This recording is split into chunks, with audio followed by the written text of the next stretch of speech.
of the Lord. Hospitality, according to Marjorie Thompson, means receiving the other from the heart into my own dwelling place. It entails providing for the need, comfort, and delight of the other with all the openness, respect, freedom, tenderness, and joy that love itself embodies. Before Sarah laughed, she learned how to be a good wife, extending hospitality to everyone, especially her husband, Abram. She provided for all his needs, packing up for him when he heard the call from God to go from their country, from everything they had known, because God had promised to make of him a great blessing, and that through him all nations of the earth would be blessed. At the age of 65, she had organized all the packing, all the moving, all the arranging of camels, chests, servants, the whole caravan of family members so they could go where God was calling Abram. Sarah knew just how to set up camp the right way so that everyone would be comfortable. She made sure that everyone there had enough to eat, to drink, and she set up that camp again and again and again as they kept on journeying toward the land that God had promised Abram. But they hadn't gotten there yet. And Sarai was always the one doing the cooking, the cleaning, the organizing, the preparing, the packing, the moving. It seemed that hospitality that she extended to everyone else was never extended to her. Before Sarah laughed, she heard the promises God made to Abram. Oh, she heard of them all right, because Abram recounted them to her night after night after night. Oh, how excited he was that God would make him the father of all nations.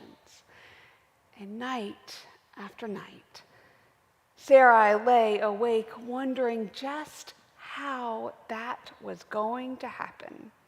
Because she was 65 when God had promised that Abram would have children, and 11 years later, she was still barren.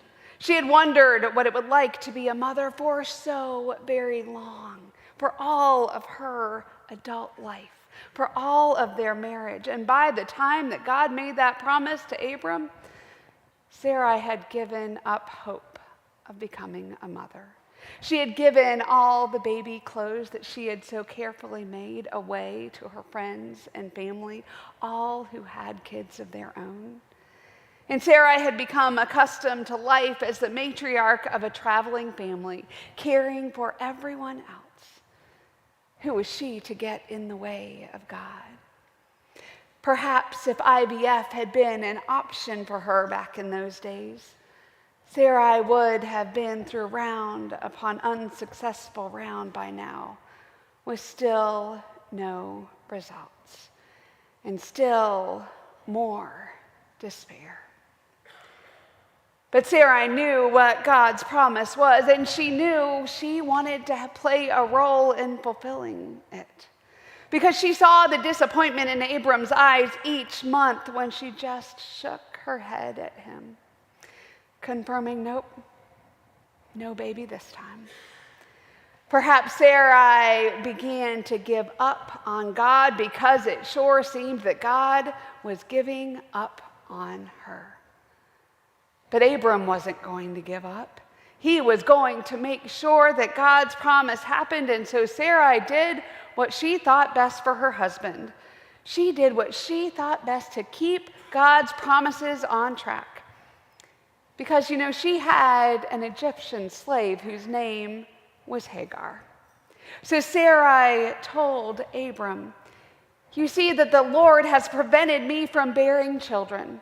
So go into my slave. Maybe it shall be that I shall obtain children by her." And so before Sarah laughed, she watched Abram and Hagar's son Ishmael grow up before her eyes. and her heart broke every time she looked at him and watched him play with the other kids as she wished that she had been the one to give birth to Abram's son. Before Sarah laughed, God spoke again to Abram and made a new covenant with him when he was 99 years old. And God changed their names to Abraham and Sarah. Sarah had a new name, a new identity, but still no child. But yet God promised Abraham again. God covenanted with him that he would indeed be the ancestor of a multitude of nations. Sarah thought, well, I guess it'll be Ishmael is the one who will fulfill that promise. But God had told the newly named, newly covenanted with, newly circumcised Abraham that it would indeed be Sarah who would be blessed. It would be Sarah who would be the mother of the multitude of nations. And do you know what Abraham did when God told him that? Abraham laughed. Abraham laughed so hard that he fell on his face laughing. It may be the only time in the Bible that we see someone who is literally rolling on the floor laughing. Insert emoji here. And it is all at the thought that Abraham at 100 years old and his wife at 90 years old would actually bear a child. But God just reassured Abraham that it was indeed Sarah, and it was the child that the two of them would have together who would bear the promise of the covenant made that day. Maybe Abraham went back and told Sarah and reassured her of what God had just said. But who knows if Sarah really believed him? Really, at this point, at ages 99 and 90, at this time when she had stopped even hoping that God would even notice her. Before Sarah laughed, Abraham laughed at God first. Abraham laughed and then bore upon himself the mark of his new covenant with God. Abraham was circumcised along with his son Ishmael, all the men of their house, and all the male servants of their household. And then the very next day, as they all recovered from this minor surgery, which couldn't have been sanitary out in the desert, that is when the strangers showed up. Sarah watched from behind the tent as Abraham rushed out to greet the three strangers approaching their tent on the road. She watched as Abraham offered them some water to drink, to refresh themselves, to wash their road-weary feet, a bit of bread, some shade by the trees. And as she heard those strangers graciously accept Abraham's hospitality, Sarah took a deep breath and said, okay, what am I going to need to do? And soon enough, Abram came into the tent and said to Sarah, start preparing the meal. But what he asked her to do was not just the bread and water she had heard him promise. Of course, it wasn't going to be that easy. Abraham asked her to get 3 measures of choice flour, knead it, and make cakes for their guests. That was not the bread that was sitting in the basket behind her. And then as Sarah got to work in the kitchen tent in the heat of the day, she watches Abraham go and find the best calf in the herd, and then gives it to his servant to prepare, which of course she had to supervise too. And as Abraham was rushing around, the strangers waited. They waited for what they thought would be a simple snack. And instead, when Abraham returned to them with all that Sarah had prepared, as they all relaxed together in the shade of oaks, he brings to them a feast of beef, curds, milk, bread, and water. Sustenance, more than enough for their journey. And together the strangers and Abraham, but not with Sarah. Sarah wasn't invited to that feast. Together they ate and talked and got to know one another and what they were doing. Yes, before Sarah laughed, she prepared a feast for strangers walking by their tent, extending the hospitality to them on Abraham's behalf, hoping that one day, instead of providing the feast, instead of making the feast, she would join in it. That the joy, the love, the care for everyone else, someone, anyone, would prepare the feast, would set the table, would give the promise to her. And then as Sarah listened to Abraham and the strangers talk, she heard them say the oddest thing. The strangers asked about her. They asked where she was, and so she leaned in closer from behind the tent flap. She leaned in closer and left the dirty dishes behind her waiting to be cleaned up, and she heard one of the strangers tell Abraham, "I will surely return to you in due season, and your wife Sarah shall have a son."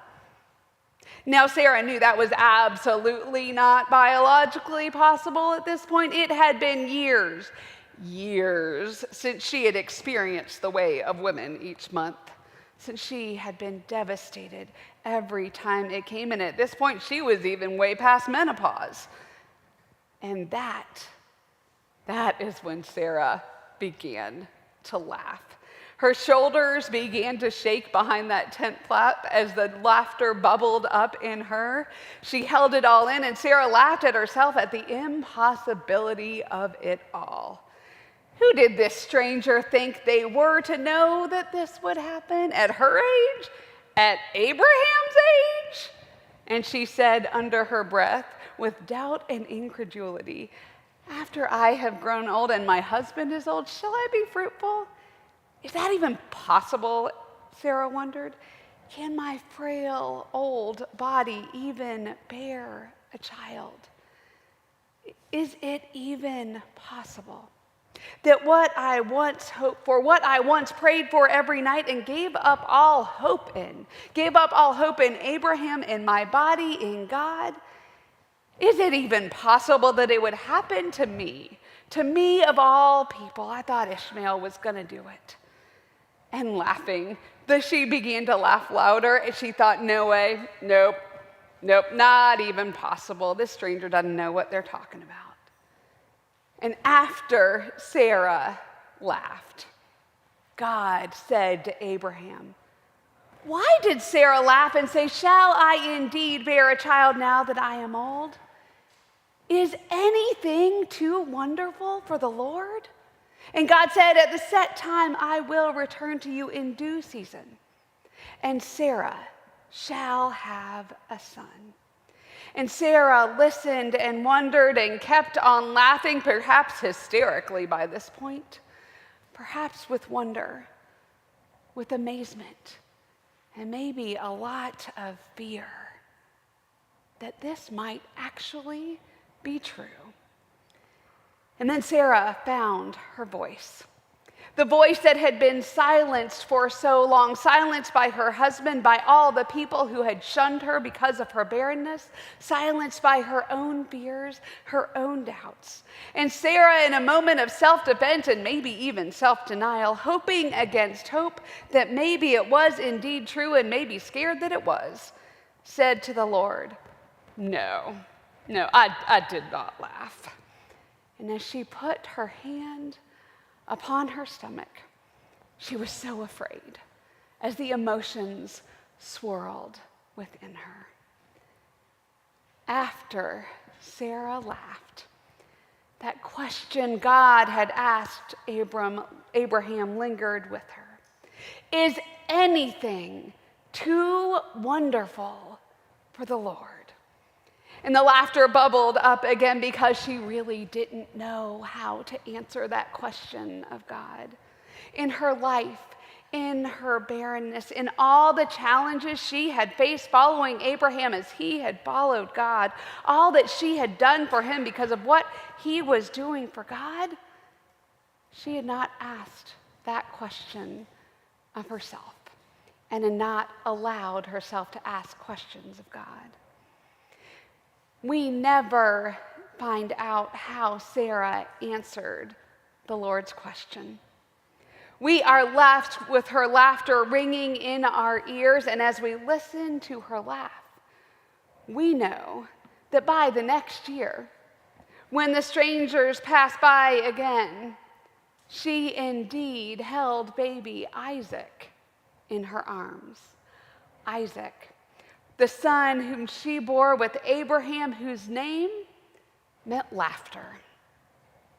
And we know that Sarah opened her life and indeed her very being to carry the child who inherit the promises of God. And in doing so, Sarah became the mother of all nations, the mother of our faith. In the ultimate act of hospitality, Sarah received the other into her very being and opened her heart, opened her dwelling place to allow joy and delight and tenderness and laughter to be embodied in the world. Sarah, the mother of so many faiths, to whom our own Savior can trace his lineage, embodied hospitality for us all. And perhaps centuries later, when Mary heard the angel's voice in her ear, she heard the echo of Sarah. Nothing is impossible for God. Is anything too wonderful for the Lord? Is anything really impossible or too hard for our God? That is the question that God asks us all. Do we know how to answer? On some days, maybe we laugh with Sarah and look back at our lives and say, yes, there may be some things that indeed seem way too wonderful for God. But then, after the laughter ceases and we feel God's love envelop us, maybe, just maybe, we will open our lives, our dwelling places, our hearts, and our homes to allow joy and delight and tenderness to be embodied in our lives and in this world, extending hospitality to God and stranger as we allow the Spirit to move in our lives and bring joy to ourselves and to everyone else. To the glory of God. Amen.